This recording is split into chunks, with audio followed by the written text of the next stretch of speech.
shocked the rugby league world with victory there to make their way into the grand final.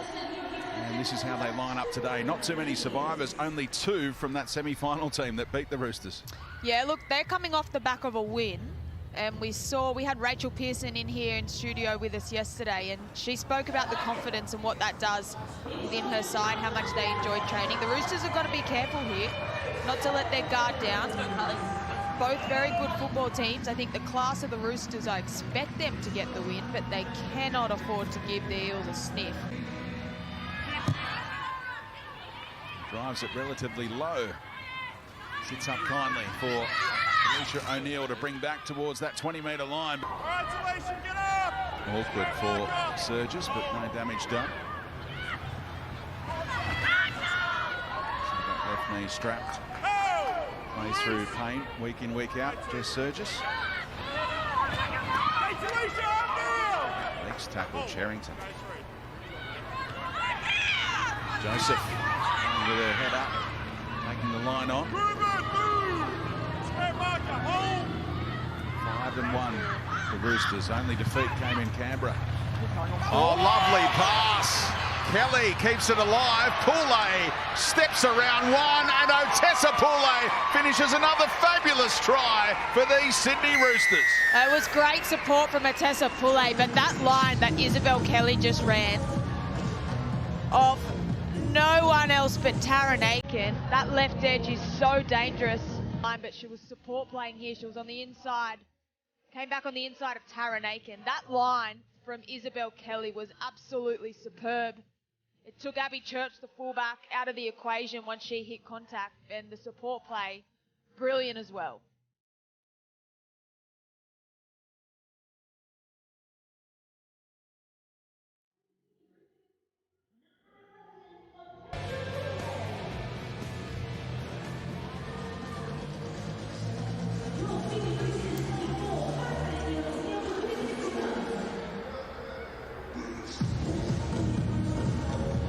Setting up this conversion attempt for Kelleher to make it 6-0.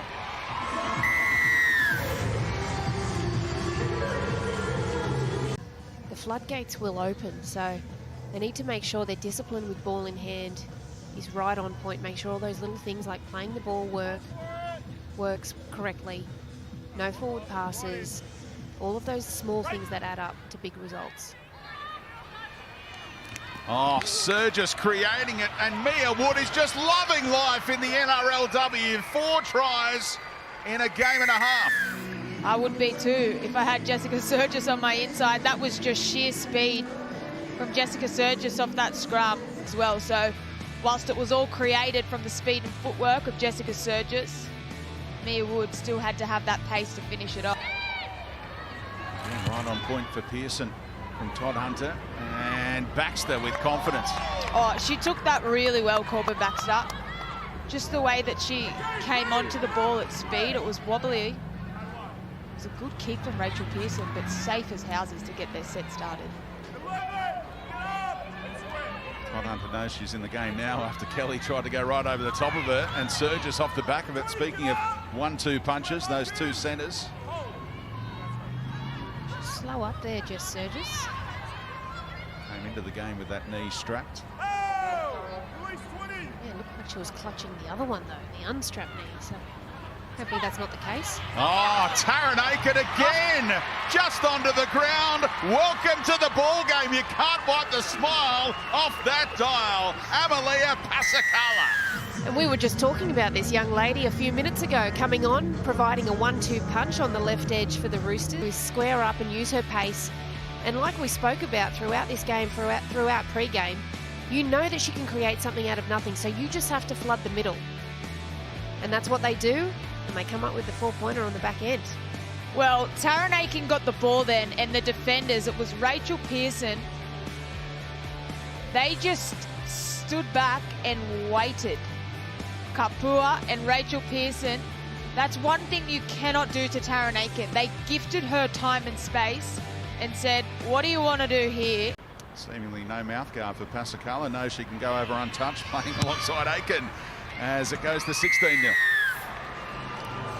I think there'll be more opportunities. That's not the first time it's happened on that edge, so they've got to keep peppering that, making sure that they call a player back on the inside and have some strong lead runners, but they're creating opportunities on the left edge.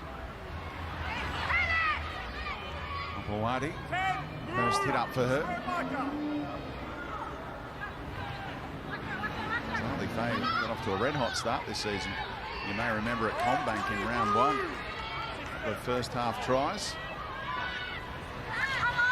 Hamilton targeting space up the middle and just held up long enough there by Murphy. Very important tackle. As there were support runners for Hamilton. Aiken now. Turns Kelly back inside. Hamilton knocked it backwards clearly. And burns that play. So we get to the last. A little bit of clunkiness for the Roosters. Kelleher, oh, what a pass! Designed for Surges, weaves her way through. Oh, that is all class. That one is definitely a set play. You could see it in the middle of the field the way it did. It's hard to sometimes get back on track, but look at this. You can just see that outside in play. That is a very old one that's hardly ever used. Outside in like that, and you've got the speed and strength of a Jess Surges, who's able to take full advantage of it. Yeah, the timing was absolutely perfect. Try. That's a try. Come on. You don't think Jess Surges is going to bomb it from there? That's a try. Jess Surges' left hand remains on the ball and it's grounded in the end goal. We have a decision.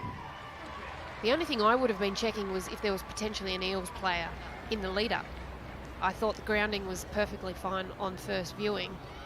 So when we get to see the Harvey Norman replay, we get change of angle from Jess Surges to burst through the middle. They nailed it, the Roosters. And the lead is 22-0.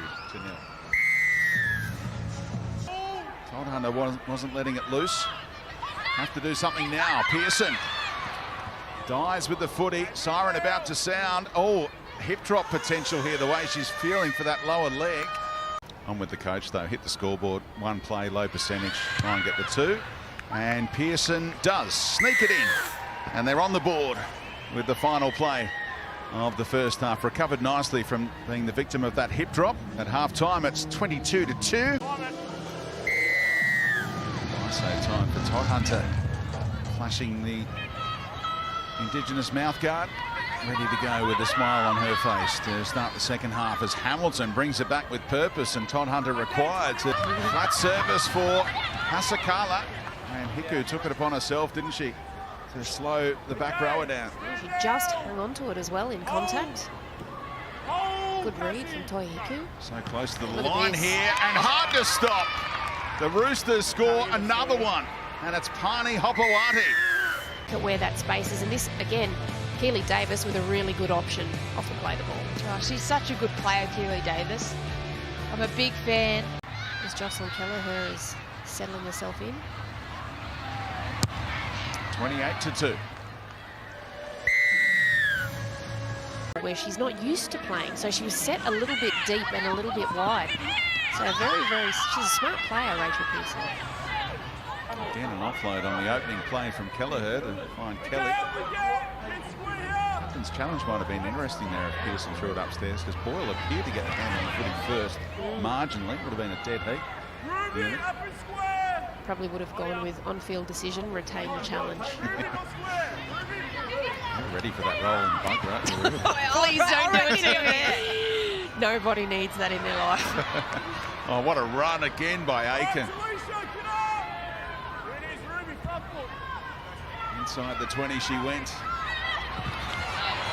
Close passing again. Surges has a double. Worried about a finger, I think, in the put down, but the try stands and created by Koenig. Same thing, very clever from the Roosters, changing the variety in which they attack. They've got great run shape, but the pace at which they're coming onto the ball, a little bit too back on their feet. This was in the lead up, Taryn Aiken. They showed her a fractured defensive line and she took the line on, and it was off the back of it. A quick play the ball from the Roosters and just some pretty simple footy Just such good work from Koenig, and that line from Jessica Surges. There wasn't much space, but the pace at which she was coming onto the ball, and so too Koenig taking that line on. And then just the inside shoulder. Too fast, too strong from Jess Surges.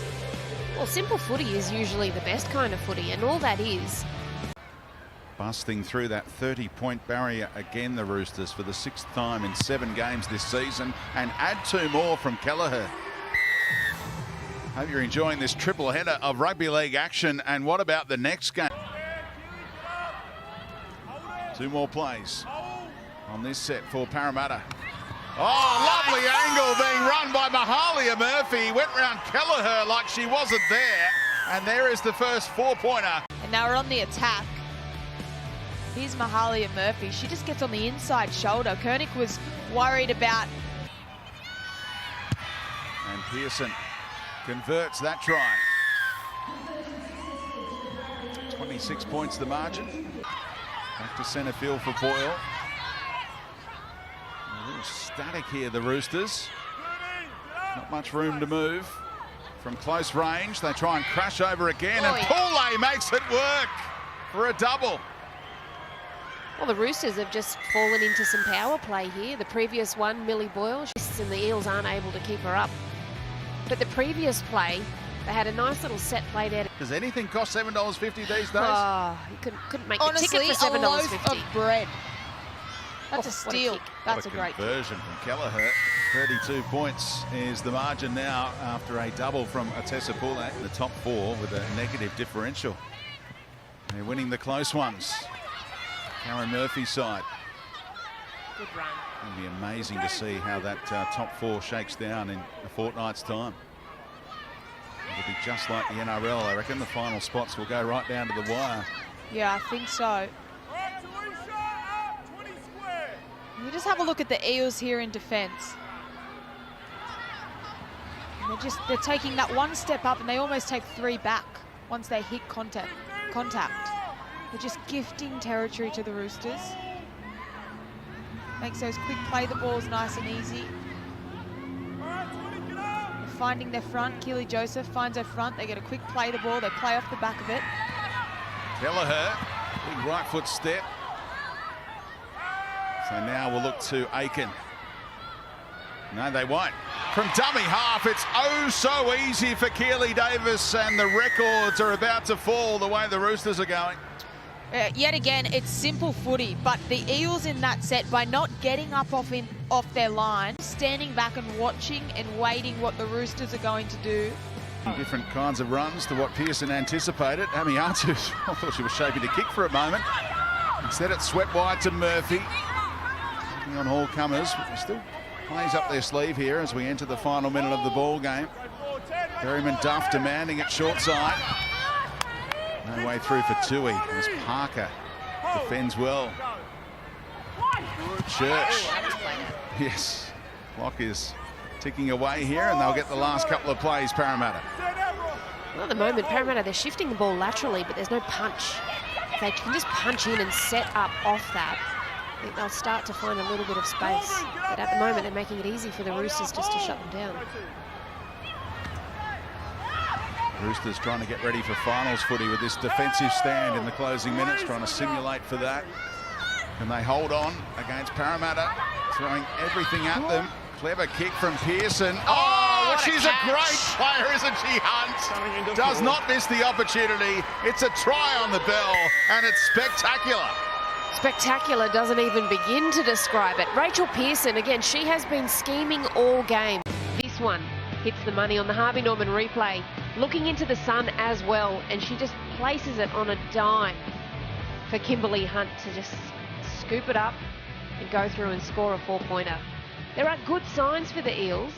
It's just if they can maintain it for longer periods of time. This is pretty special. Such a gifted athlete.